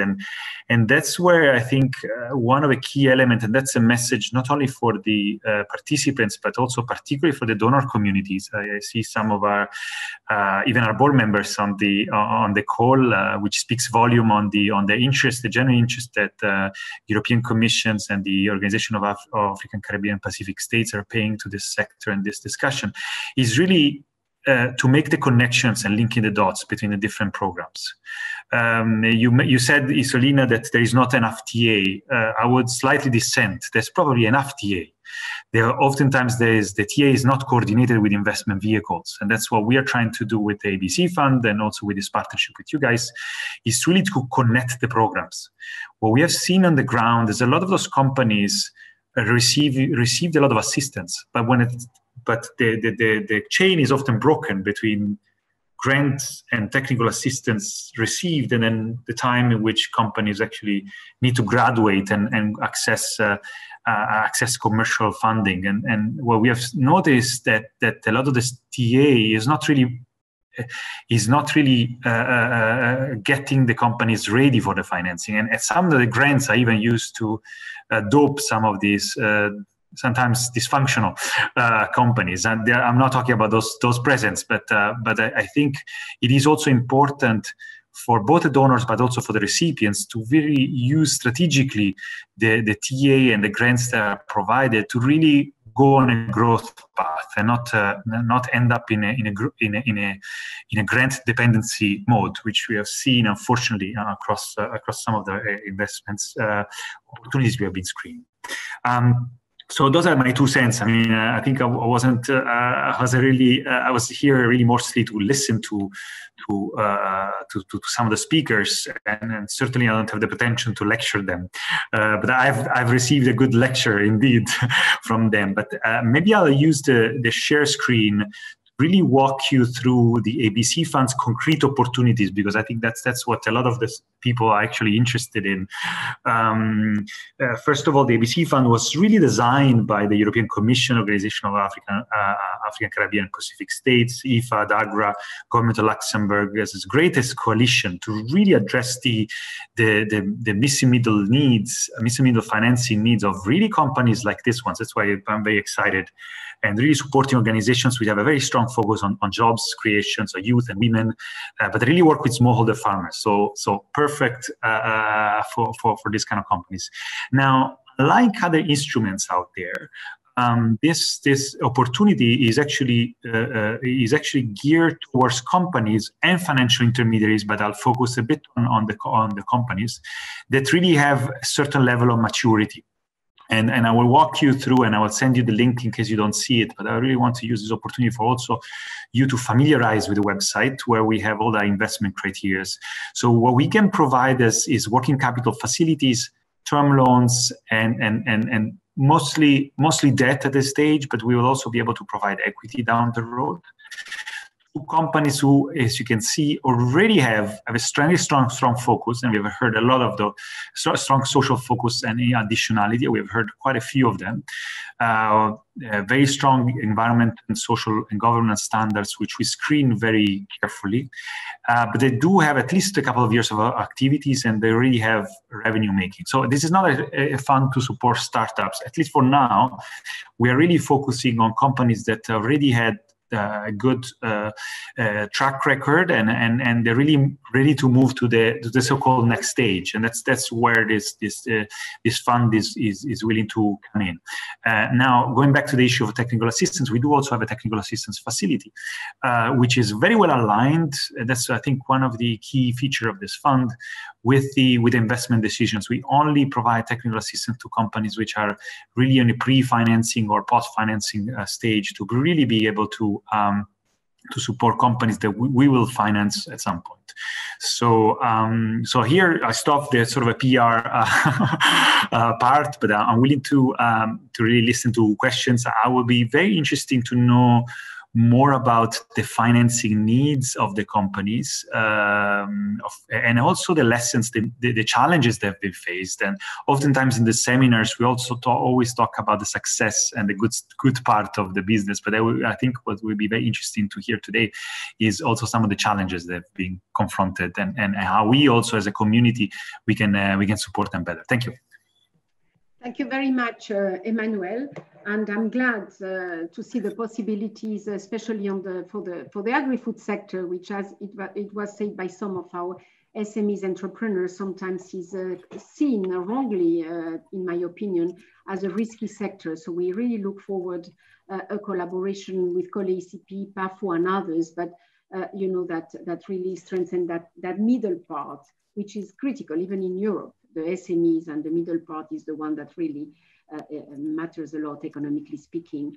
On the challenges, and of course there are challenges to grow and to launch. Myself, and Fatma, we asked them to really not to go through too many challenges. I'm sure that there are many, but to try to say what have been the drivers of success, that it can also inspire others, you know, to go through there. But they have gone through very difficult times, but they have invested their own funds. They have gone for upskilling. They have gone for trainings, many trainings for finance, etc. So we will document in detail those cases as well. And I do hope that, you know, it will be very useful. I saw many questions and comments and applause. I see one that to Ousmane, Dr. Ousmane, vous avez tout compris. Merci beaucoup. A lot of excitement. So now I will give the floor to Fatma, who has been following all these questions with my colleagues, Emmanuel and others, to tell us a bit what the floor thinks and wants to share questions, contributions, insights. Thank you very much, Fatma. Thank you, Isolina. And sincerely, it is very, very exciting, because all these remarks, these questions, I've tried to consolidate them. And a lot of also applauses, as you said, to Ousmane. So thank you. And we are certainly going to, I applaud as well, because preparing for this food system summit of next year, if we don't focus on our local food systems, on our local food, on the processing of our own food, it's very difficult to be able to showcase with our SMEs and farmers. So let me first, I'm going to give the questions of our panelists, but let me first begin by general remarks? Yes, okay, thank you for having, so please mute yourself. The general remarks or questions are coming for all of our panelists. If you can share not only your successes, but also your failures, because we can learn from the failures, not only the successes. So thank you, Josephine, for this proposal. And by the way, it was mentioned several times in the chat. All these presentations are going to be shared with you. So even for the contacts, for the asking more questions, being in direct contact with our panelists, you can have, you will receive them and you can contact them directly. So we have what are the challenges as well, not only the failures, but more challenges, how you can enter into details of these challenges, like packaging, like the analysis, like the marketing, etc. Also, perhaps for Mr. Santi, he asked specific questions to Halatou, but I'm going to give it to all our panelists. How do you finance your enterprises? And if you have access to commercial capitals, or the capitaux commerciaux, so, or is it under private capital or for the financement? For the financial support as well, it is asked, and I give it to all panelists, what are the mechanisms, either public or private, to finance your enterprises? How to finance also the skills gap, to upscale also, because there is a need from governments for upscaling such experiences. It's a little bit also difficult for the innovation, and they need a period to be competitive with the innovation. Of course, I have spoken about visibility, packaging, etc. Now, if we go to the direct questions, Halatou, donc, vous avez eu des questions en ce qui concerne. You've had questions concerning raw material. Are they from organic farming? Does the company have an organic food certification? How did you access innovation? Do you use local resources, regional resources? So many questions for you. And also, we would like to thank you. Je le trouve même pas. Voilà. Pour les. Congratulations, yes, for these partnerships with family farms and farmers. So one very specific question for you. What is the share of innovation, and how did you achieve this? How did you manage to achieve these challenges? For Eric. Regarding the dryer. And I think your experience has opened a lot of questions and interest to these dryers. So where the solar dryers are manufactured, do you give the solar dryer for free, or if no, how they pay for it? How do you control quality and safety? And especially one specific question regarding the global gap. How do you organize your farmers for your global gap inspection? So the congratulations, because you, with these dryers, you allow post-harvest losses to be reduced. Now, alors pour Fatou, donc la question également, bon, comme continuité. For Fatou, a question now. As for dryers, why didn't you go for solar dryers? What energy do you use to dry fruits, dehydrate fruit? What do you mean by auto investment, self-investment? What does this mean for you? And why would you like to set up clean orchards rather than working in partnership with family farms?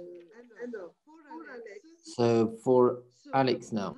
Do you intend link smallholders to financing? This was very, very important question. And you have already also the general questions. So I don't know, Isolina, how, if we can give. Yes, thank you, Fatma. I will suggest in the same order in a few minutes that each one answers. The OECPS is leaving us now, but as the organization of the African, Caribbean, and Pacific states, which is all those countries, all Africa, all the islands of the Caribbean, all the islands of the Pacific, congratulates the organizers and all the presenters. They will have a negotiation meeting and they might leave at some point, as well as the Eastern African community as well. And, you know, we recognize that. So quickly in the same order and at the same time, Halatou, Eric, Alex, Alice, in this order, please give one or two things of the major challenges, difficulties that it addressed a bit the question of Emmanuel as well, just in a few minutes. Halatou, tu es prête? Oui, je suis prête. Yes, I'm ready. Well, thank you very much. Well, regarding the difficulties we face personally, traceability, very clearly traceability. Maintaining traceability was one of our major challenges, and we're still not done with it because we buy a lot of cereals from many different areas, and we are inviting people to organize themselves, but it was very important for us to be able to have a good traceability system, and we are currently trying to certify ourselves. We want an ISO 2000 certification. We don't have any yet, and the cereals we buy are 100% natural but non-certified, and therefore we had to move towards certification, and to do so we need traceability, because really we are going from the field to the plate, and in Africa it's very difficult to set up traceability systems. So this was the biggest challenge, very clearly. Second big challenge is financing. Just like any company, frankly, we are a family company. We financed ourselves so far, and we are still financing ourselves. We managed to find a certain number of partners who enabled us to move on step by step, and this enabled us to find the right equipment. And but I must say that when we started, the two of us, it was very difficult to get support from the banks. And this was one of our very big challenges, and it is one of our big challenges because financing our operations, well, we must finance with our own private equity. And then mechanization, because transformation it's very difficult for companies to mechanize every part of the transformation, and therefore a company which wants certification needs as many machines as possible in order to reduce risks. And therefore it is true that there are research institutes that supported us.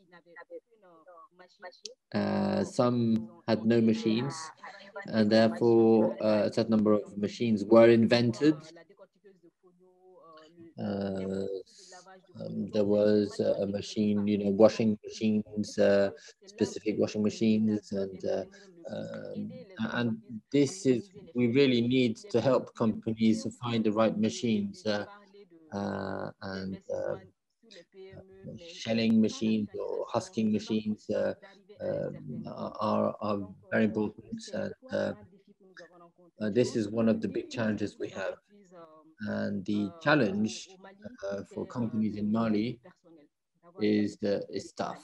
Have qualified staff is very difficult, and it takes a lot of finance, and we need a lot of finance. We need a lot of finance in training. We need a lot of training because we need qualified people, and it took us 1 year to find a quality manager.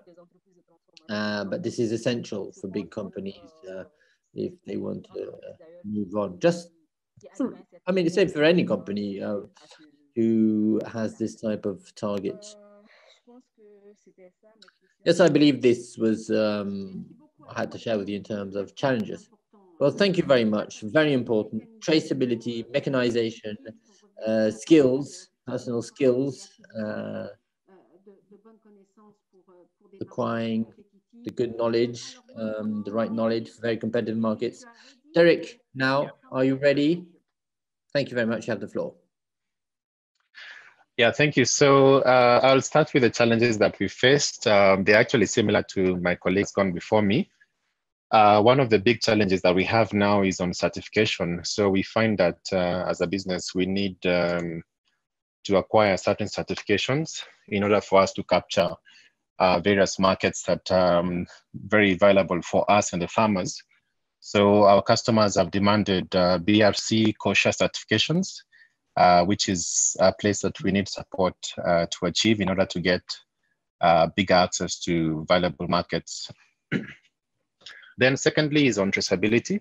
Like has been mentioned, it's a very key area for us to have an end-to-end traceability system right from the inputs to the final product. So this is another area that we feel that we need to be supported to achieve. And we feel it will open up better markets for the entire value chain, and it will guarantee food safety. And also it will assist in tracking impact and, for instance, post-harvest loss, we can measure it if we have such a system in place. Then the other big challenge has been on financing. For us, it's financing for working capital, which is a big problem because you find most of the customers we deal with will purchase on credit. So you have to use your resources to pay for the produce from the farmers and wait to get paid. So there's a gap in financing working capital. And also we have a challenge of adding more dryers for the farmers because it's a fixed asset investment, which is capital intensive. Then there was a question on the source of the dryers. So the dryers are available both locally and from other countries, but we've deliberately sourced them locally with Kenyan manufacturers because we believe in supporting the Kenyan manufacturers here who provide this or produce this equipment. So we've bought them here locally in Nairobi. Then on food safety, we are certified with the national standards for food safety, but we go ahead to train the farmers on food, good manufacturing practices, good hygiene practices, etc. So this is a value-added service that we're providing for the farmers. At the factory, we've implemented GMP and HACCP practices to ensure food safety of the products. Yeah, thank you. I think that was the last question. Thank you very much, Eric. Alex? Alex, you are here? Hi.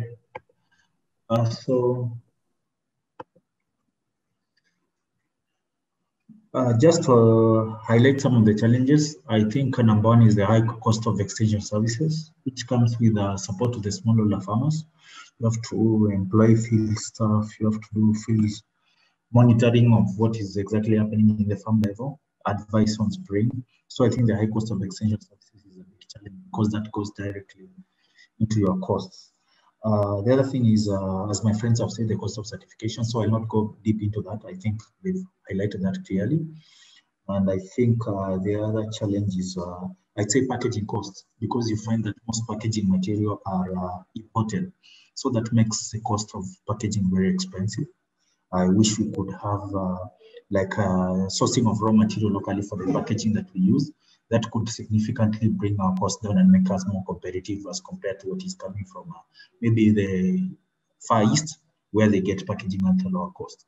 I think also the other thing I'd like to highlight is market access. Market access remains a challenge because I think either because out there they don't know the kind of value products that we produce. I think there's need for more exposure of our products and exactly what we do, right from production all the way to processing and the markets, the kind of impact that we have. The fact that I'd say that as East Africa, we are unique to production of tropical fruits. I think that's something that is to be highlighted to and be sold out there. We can produce mangoes, you can produce papaya, you can produce bananas. So there's no need for, I think, customer education and also exposure when it comes to markets. I think on issues of certifications, we are compliant with the global gap. We are working on organic certification, which is very, very costly to be compliant on that one, especially working with smallholder farmers. The other thing is we also have, we are certified on the HACCP also, and also we have the KEB certification locally. We are in the process of working on to ensure that we get the BRC so that we can be able to access retail markets mainly. I think the other challenge I'd like to highlight is that I'd say the cost of freight and logistics, that remains a challenge considering we are located in the east of Africa, making freight to Europe more expensive as compared if the goods would be coming from Northern America or Western Africa. So that's a challenge, I'd say. On the issue of financing is also, I'd say, is a challenge because at times we, like for the infrastructure we need to put in place to be able to fully scale up our companies, we need lots of money and patient capital. So that remains also a challenge to be able to access that patient capital where someone can give you 3, maybe or to 10 years credit period or agree on favorable equity terms. So I hope I've covered everything on that one. I think also the other question for me, what is directed to me was the question of pre-input financing. So we have a contract with Mobigro and we have a contract with Digifarm. Digifarm have their Digifarm certified shops where our farmers can go and can get vouchers on their phones and then they go and get inputs on credit. So that moves the burden of financing from our side directly to a third party. Same to Mobigro, it's the same concept. We link them, they open mobile accounts through USSD, so it's a bank account, but you just open it using USSD code. So through that, you're able to have an account and you can bank, and then you can borrow from the bank. And when you pay you can also channel the money through the bank. So you're able to build a credit history. On NG Mobisol, what you're doing with them is they're giving farmers solar irrigation powered equipment on credit. So we introduce them to the farmers, they do demos, and then the farmers are able to get the machines on credit and improve and optimize their production. I think I've captured all my questions. Thank you so much. Yeah. Thank you very, very much to you. I'm hearing from all of you that actually the challenges, of course, but that you are struggling, but you are also reaching parties in addressing more value added and reaching more competitive markets on that. On the part that you have said market access, Alex, we will have also one of the sessions on the opportunities as well, on the regional trade and the continental free trade agreements and what does it mean for the entrepreneurs as well. Alors, Alice is our last entrepreneur to... Alice is our last entrepreneur to give us feedback. Are you here, Alice? And then... the floor, because we are almost reaching our time now, to our 3 discussants for the last 2 minutes each feedback, and then Fatma will close this session. Est-ce que vous êtes là, Alice? Alice RIOUALL? Alice, are you there? Alice from Burkina Faso. Est-ce que vous m'entendez? Can you hear me, Alice? Yes, here I am. Good. Would you like to give us your very last feedback in line with what Fatma said? A few words on your main constraints and maybe you could answer the few questions that were addressed directly to you. Well, maybe I'll answer to the questions addressed directly to me. There was a question about PACA certification. This is an entity based in Paris. Second question about the tunnel. They work with gas and electricity. And there was somebody asked us why we did not use the solar dryers. Well, we'd be happy to use them, but they come at a cost. We didn't have these before. And so we started, in fact, with a tiny solar dryer. And but you need to know that when you operate this type of transformation, they come with substantial costs. And you cannot solve this type of financial difficulty alone or locally. And the fact that you produce on site and export, this generates cash. And this profit enables the company to develop and expand and employ as many people as it does. As regards auto-financing, self-financing,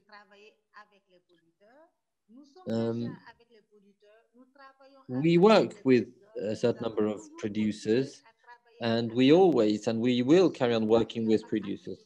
Now, the problem is that there are not enough orchards, and these orchards are aging. They've been around for centuries, that our grandparents planted, and some are telling us that they cannot maintain them. And if we want to carry on accessing the market, we need to own our own orchards. And therefore, we need to follow market trends as well. And this is one of the key reasons why we need a modern orchard. And this is why we need to stick to one very high quality raw material, and we need to maintain availabilities. And as regards our challenges, well, there's loads of them, there's plenty. I'll try and summarize these challenges. In Africa, when you create a company, banks do not help you. This is something I must say out loud and clear. If we could auto-finance ourselves, it's because we didn't have the choice. The banks do not lend money. And when you get a loan, the rates are at 15 or 17%. So it's just not possible. All the money you generate, you just give it back to the bank. So it's not possible to have access to credit. And so what we do is we reinvest our profit year after year. And this is why we manage to develop ourselves. And now the banks are coming to us, but they only come to you once you've proven resilient and efficient. And there are some banks that are ready to help, but at what price? That's the big problem. The challenge that we are faced with today, Mangoso, is the new transformation. It's the new technical challenges. And Mangoso, not only we are in a village with many, let's say, local production, and then we export the let's say the gross material, right? The raw material. And we try to create jobs to the people who are in the village next to us, around us in Tijuana. So this is our main challenge. And we know it's not going to be easy. And this is all for us, let's say, the occasion to launch a call for partnership if a brand or if any company wants to work with Mangoso to do this, because this would allow us to work further in promoting our products and the products that we manufacture and produce locally. And then also development, which is or can be an issue.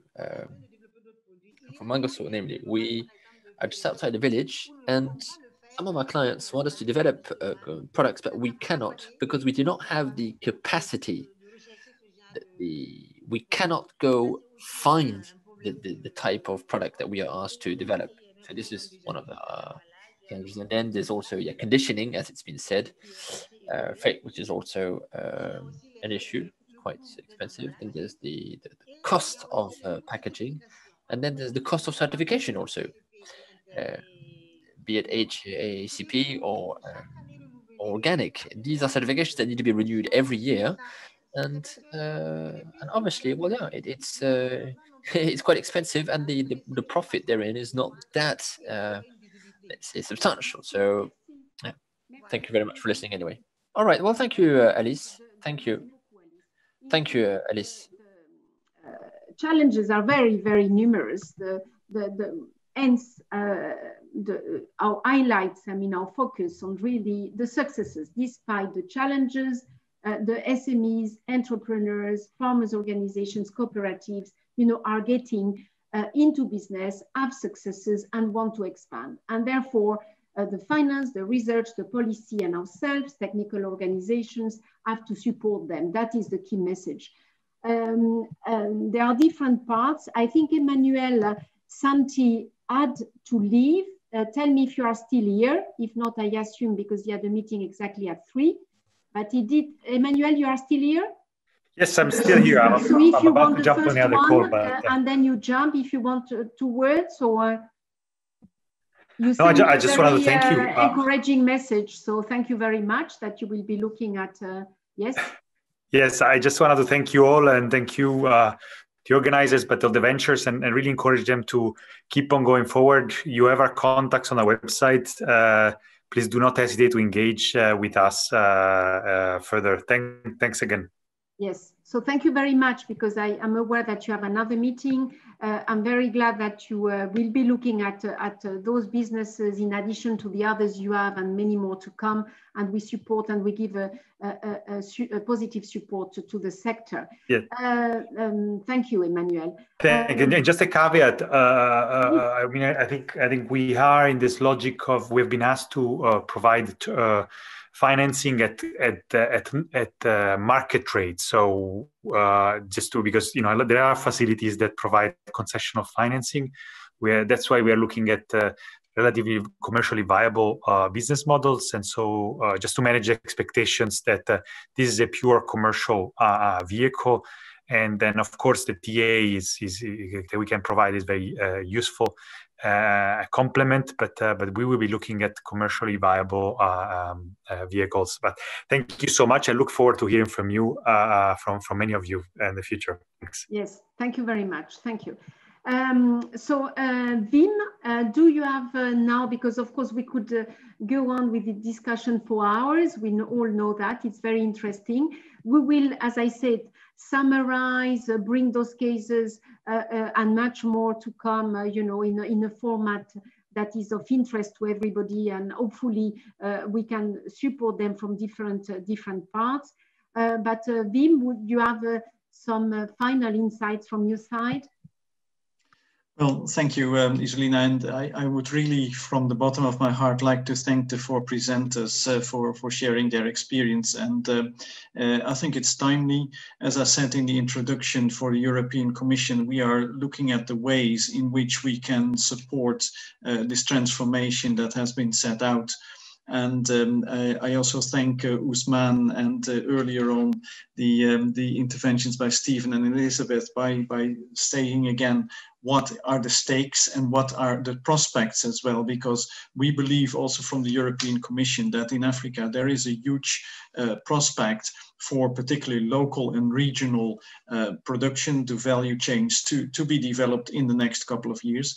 And we look forward to how we can best support that process by supporting indeed farm organizations, by small businesses, by bringing capital to it. And in that sense, the various lessons that are being brought to us, we listen to that and we try to transform that into ways in which we can support. And we've noted clearly problems around access to finance, but also the need for certain capacity building in terms of skills development. And those are really valuable pointers that come to us. And yes, thank you for summarizing these type of lessons. And again, my main thanks to all who presented here today. Thank you again. Thank you very much, Wim. I do agree that they summarize very well the points, especially those where we can support. And from the COLEACP, we see really the need to upscale the technical support and the skill support, but is not the only element. So I do hope that the finance follows. And we will, of course, invite as well other finance institutions for the next sessions. A last word from Ousmane. Ousmane, are you here? Okay, sorry. I need to get up to do that. Thank you, Isolina and Fatma and others. And again, congratulations to the entrepreneurs who have joined us today. It is really hard to understand how our governments don't pay enough attention to this sector. These people are left to try on their own. It's true they work for their families and everything, but without them, there's no modernization of agriculture. Without modernization of agriculture, there's no growth in the rural areas. With no growth in the areas, there's no economic growth to speak about. So this is as strategic as education is, as the military is, right? So, and unless we do what we need to do there, it's not going to happen. One key word I give here, the processing sector of today is what infrastructure was in the past for development. We needed roads, we needed highways so that farmers can produce and get to the markets. Today, we need a processing sector for them to get to the markets. That's very important. Now, processing is, of course, the skills we talked about is within the companies themselves. In terms of product innovation, we heard it here, but also in terms of process innovation. If you want to create a new product, you want to improve a product, you need to have the skills. So where is that critical mass of technically competent people? Then you have these services around processing itself. Certification service was the one that we talked about. Shouldn't be that expensive to do that, but we don't have the professions. Until recently, you have to go to Europe to get somebody to come and certify what you do. It's not rocket science, but it's just lack of attention to that. Our research and development systems in agriculture, they are not producing enough output for the private sector, for the entrepreneurs to take. And these are all things that the government can do. So I think, and I don't know how to get that, but if they don't do that, our wealth in the urban centers is going to go to the farmers outside of Africa and not to the farmers within Africa. And the economy as a whole will suffer from it, not just the processing sector. Thank you. Thank you very much, Ousmane. I cannot agree more with you, and it requires the efforts of many of us and to convince those who are not yet convinced that all is very much related. And if we don't support our sector in Africa and the rural areas, you know, we shouldn't be, of course, surprised that people leave and don't come back and do other things. And at the same time, we want them to be in the sector. There are no shortcuts. The sector has to be supported and starting indeed by the governments themselves and of course, all of us around. So very, very wise words. We have, of course, to finish everything as an end, but it's just, as I said, the start of a conversation. We will send you many notes and many follow-up from my side and the one of my colleagues who work a lot on this part at COLEACP. I thank you very much. I thank the speakers because indeed it's I learn a lot myself and it's very inspirational, and at least even when you are a bit down, it gets you immediately very enthusiastic. So there is hope that they will really change the sector through their commitment. But I thank you very much, all of you, and also I thank all my colleagues that are in the background and were really instrumental in getting that done. And of course, I give the floor to my strong partner here, which is also the one that matters, representing the farmers in the ground, and organized farmers, and every day also having their own battles, you know, to get forward. Fatma. Merci, Isolina. Thank you, Isolina. Well, I don't want to, let's say, put pressure on you, but we have a lot to do. We've heard so many interesting things today. But let me reassure you, it's a series. It's the first session of this series. As I said at the beginning of the session, we are going to try our best to take into account all the needs, all the requests that are put forward in order to make progress all together. So to summarize what's been said, there's a need for more visibility of small, medium-sized agricultural companies in Africa. And so we are open. Obviously, this is a sustainable partnership, right? So we are happy to hear from your successes. We are happy to interact with you. We are happy to scale with you, for you. We are happy to promote these successes. Our objective is to exchange experiences, to learn from each and everyone. Technical assistance, financial assistance in terms of transformation is also the future of our sector. We need to work together on this. We understand the need to increase the level of training, which will allow farmers to access bigger markets or markets full stop.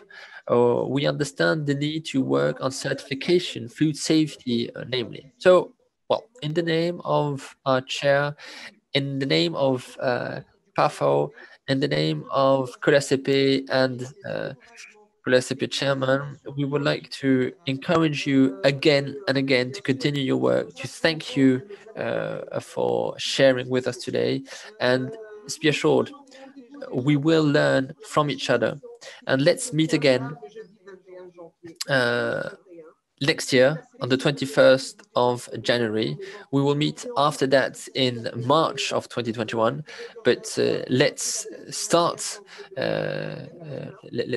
to get ready for the next meeting. You can already block the 21 on your agendas for this meeting. We would like to thank our interpreters also for allowing us, well, for being patient with us and for allowing us to understand each other. We would like to thank Jeremy also, Jeremy, who is the DG of COLEACP. And I'd like to congratulate the technical teams of COLEACP,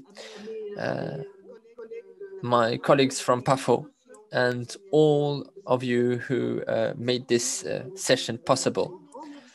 Thank you.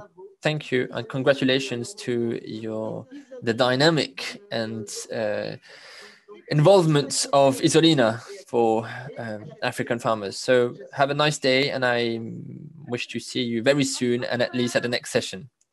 Well, thank you very much. Goodbye, Fatma.